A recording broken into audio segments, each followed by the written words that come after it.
Hello all, it's Tom. We're talking about an ultra-wide gaming monitor. And it's not just ultra-wide, it's also curved. Talk about immersion.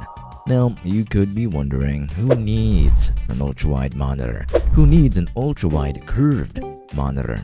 Well, I'll address that for you. I do.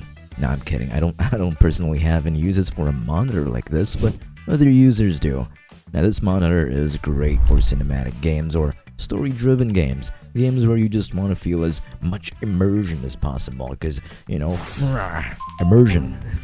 Anyway, on a more realistic note, human eyes do see more horizontally than they can vertically. Try it for yourself if you don't believe me, and if you see more vertically than horizontally, then, well, I think you should get your eyes checked. Now, kidding aside, I did say this is great for gamers who tend to play story-driven or cinematic games mostly. Think God of War or the Red Dead Redemption games. This monitor is also great for people who like to play simulators like DCS World or MSFS, you get the idea, but if you're also a moviegoer, going 21.9 is also pretty cool for watching a lot of movies and whatnot. See how I didn't say every movie, just a lot? Yeah, keep that in mind. And also, I wouldn't really recommend playing competitive games with this because turning your head around a lot just to see if there's an enemy is kind of tiring. Anyway, let's get to the actual hardware. Now, this monitor makes use of a VA panel, and when we compare this to, let's say, an IPS panel, then out of the box, we just have better contrast, IPS panels display a grayish hue when displaying dark scenes, and VA panels, well, they still do the same, but with a much darker shade. I mean, of course, it's not going to be as deep as OLED since VA panels still use backlights. Now, brightness really isn't anything to write home about, with brightness at around 300 nits, more or less. Now, this isn't bad. Honestly speaking, you'll probably be in a room where the sun don't shine, maybe your ma's basement or something. Kidding again. Color accuracy is just fine, but don't expect it to do a lot of fancy creative work for you, since it really only covers about 99% of the sRGB color space, and it only also has 8-bit color.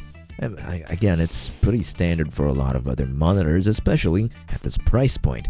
Now, when it comes to actual gaming, the actual response times vary, but they aren't so bad to the point you'll notice it. VA panels are known for having higher response times compared to IPS panels or TN panels, but that doesn't mean this is unusable. But, it might matter a lot if you're planning on playing competitive games, but again, you don't want to play competitive games on an ultra-wide. But still, the higher response times are not really that obtrusive.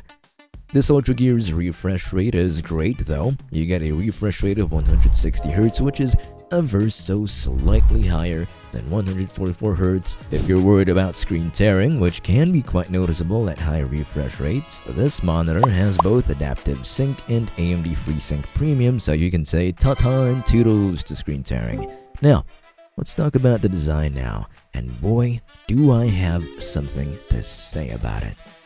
The monitor itself is fine, it's pretty simplistic and straightforward. The stand, however, dear lord, I don't want to talk about it, but I do want to recommend using a monitor arm on this, just because it'll be lesser bulk in the long run, and lesser bulk means more space, and more space means, well, more FPS. I'm kidding. Now, the ports are nothing special, just 2 HDMI ports, 1 DisplayPort, and a headphone jack. Pretty simple stuff. And if you're interested in this monitor, well, don't hesitate. You clicked on this video for a reason, so don't waste time. Click on the links in the description below. I've also left a link to a monitor arm if you want one. It should help minimize the monitor's footprint or the stand that comes with it. Anyhow, I'm Tom. I'm glad you made it to the very end. I have a favor to ask of you. Maybe, just maybe, you could leave a sub and a like. Ciao.